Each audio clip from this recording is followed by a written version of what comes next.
हर university में new batch 2026 का exam start हो चुका है और अगर आप लोग बीएस सेकेंड सेमेस्टर में हैं, मेडिवल हिस्ट्री पढ़ रहे हैं जिसमें आपके पेपर का नाम है मध्यकालीन भारत का इतिहास 1206 ईस्वी से लेकर 1757 ईस्वी तक, तो आज का ये वीडियो आपके लिए बहुत ज्यादा इम्पोर्टेंट होने वाला है। अगर अभी तक आपने कुछ भी नहीं पढ़ा है, आपको बहुत टेंशन है हम क्या पढ़ें क्या ना पढ़ें, तो बस इस एक वीडियो को एंड तक देख लीजिए, आपका तीनों सेक्शन बहुत अच्छे से तैयार हो जाएगा।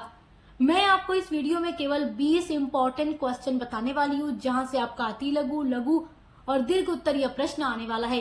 तो माय डियर स्टूडेंट्स, चलिए बिना देर किए वीडियो को स्टार्ट करते हैं और आपके सारे इंपॉर्टेंट क्वेश्चंस को देखते हैं। आपका पहला इंपॉर्टेंट क्वेश्चन है मनसबदारी व्यवस्था की विवेचना कीजिए।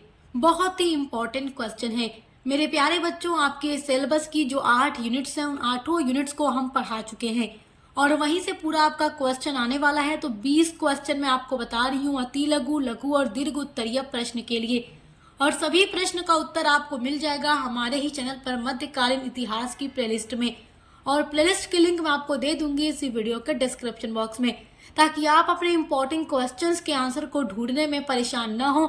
केवल प्लेलिस्ट को ओपन करें और सारी यूनिट्स को देख लें जहां जहां से क्वेश्चन मैं आपको बता रही हूँ, क्योंकि हर एक टॉपिक मैं पढ़ा चुकी हूँ। जितना क्वेश्चन बताऊंगी सब मैं पढ़ा चुकी हूँ। तो पहला क्वेश्चन है मनसबदारी व्यवस्था की विवेचना कीजिए, जो कि अकबर के शासन काल में आपको ये टॉपिक मिल जाएगा, क्योंकि मनसबदारी व्यवस्था की शुरुआत अकबर ने ही की थी मुगल शासन काल में। तो मनसबदारी व्यवस्था आपको कहाँ मिलेगा? अकबर वाली वीडियो में। दूसरा क्वेश्चन है भारत में आने के बाद बाबर ने कुल कितने युद्ध किए, उनकी विवेचना कीजिए। बाबर भारत आने के बाद 4 युद्ध करते हैं। पानीपत का युद्ध जो कि वो सबसे पहले करते हैं, उसके अलावा आपने पढ़ा होगा ये चंदेरी का युद्ध करते हैं, खानवा का युद्ध करते हैं, घाघरा का युद्ध करते हैं, और बाबर हर युद्ध में जीतते हैं।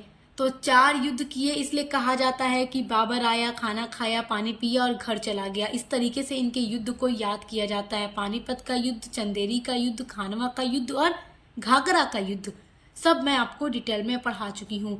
आपका तीसरा वेरी इंपॉर्टेंट क्वेश्चन है गयासुद्दीन तुगलक पर टिप्पणी लिखिए। तो गयासुद्दीन तुगलक पर आप टिप्पणी कैसे लिख पाएंगे? जब आप तुगलक वंश के बारे में पढ़ेंगे तब लिख पाएंगे। तो तुगलक वंश का संस्थापक था गयासुद्दीन तुगलक। तो मैं तुगलक वंश के बारे में भी पढ़ा चुकी हूँ। दिल्ली सल्तनत काल में 5 वंश आते हैं और 5 वंश के बारे में मैंने आपको पढ़ा दिया है। तो दिल्ली सल्तनत काल में ही आता है तुगलक वंश भी, तो आप पढ़ लीजिएगा तुगलक वंश के बारे में। इसके सभी शासकों के बारे में हमने आपको पढ़ा दिया है।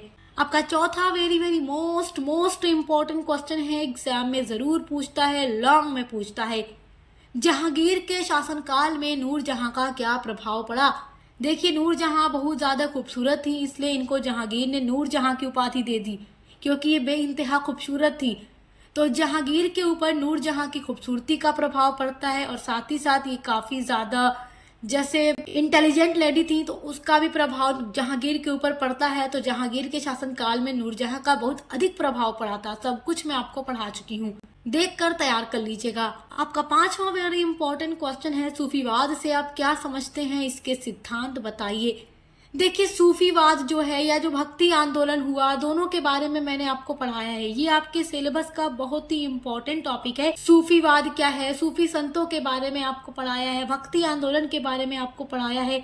तो आप वो दोनों ही टॉपिक पढ़ के तैयार रखिएगा, क्योंकि क्वेश्चन दोनों से आपका बनेगा। आपका छठा वेरी इंपॉर्टेंट क्वेश्चन है हुमायूं के राज्याभिषेक के समय की कठिनाइयों की विवेचना कीजिए। तो देखिए बाबर के बाद हुमायूं गद्दी पर बैठते हैं, जो कि बाबर के पुत्र थे हुमायूं, और ये अपने शासनकाल में काफी ज्यादा कठिनाइयां देखते हैं, क्योंकि जब हुमायूं मुगल वंश के शासक बनते हैं तो उसके बाद देखिए इनकी लाइफ में काफी ज्यादा प्रॉब्लम्स आती हैं, और साथ ही साथ उस टाइम शेर शाह सूरी ने भी आक्रमण किया और युद्ध में हुमायूं हार जाते हैं, जिसकी वजह से इनको जान बचाकर भागना पड़ता है, और फिर दिल्ली की गद्दी पर शेर शाह सूरी बैठ जाते हैं।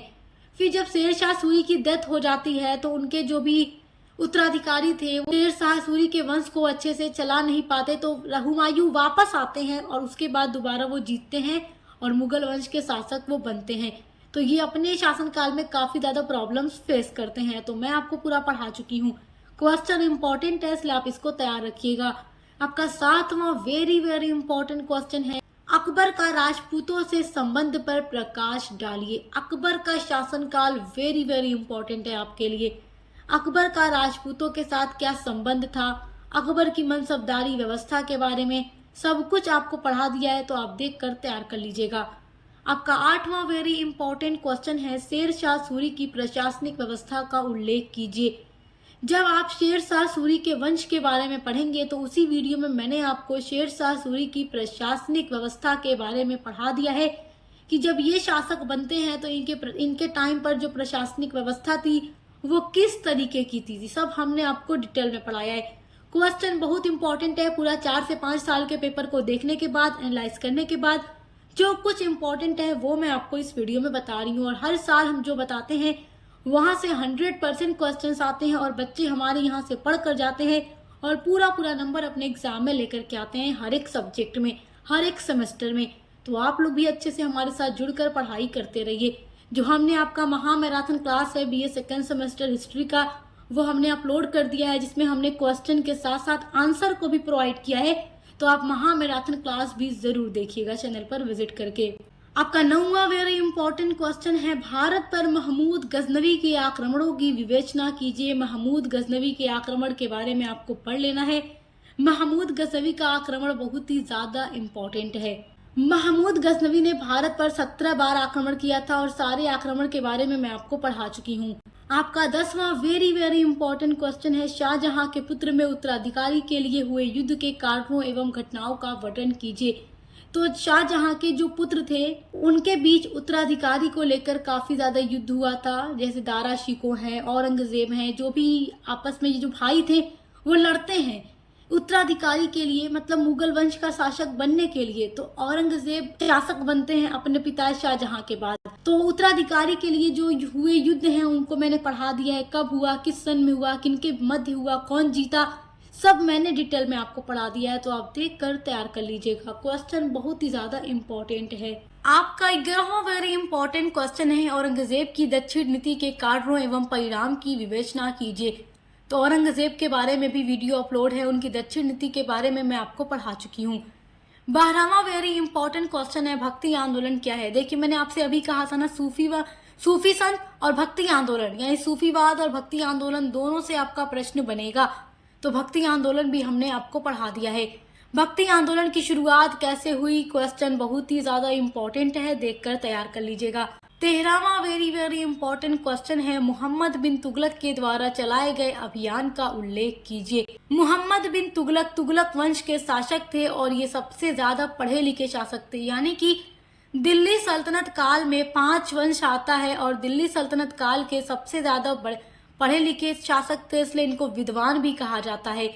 लेकिन ये विद्वान के साथ साथ मूर्ख शासक के नाम से भी इतिहास में जाने जाते हैं, क्योंकि ये इतने ज्यादा विद्वान थे कि ये काफी ज्यादा दूरदर्शी थे और दूर तक सोचते थे, जिसके लिए वो दूर का सोच करके जो भी अभियान चलाते थे कि आगे की चीजें बेस्ट होंगी, अच्छी होंगी, वो अभियान अक्सर फेल हो जाया करता था।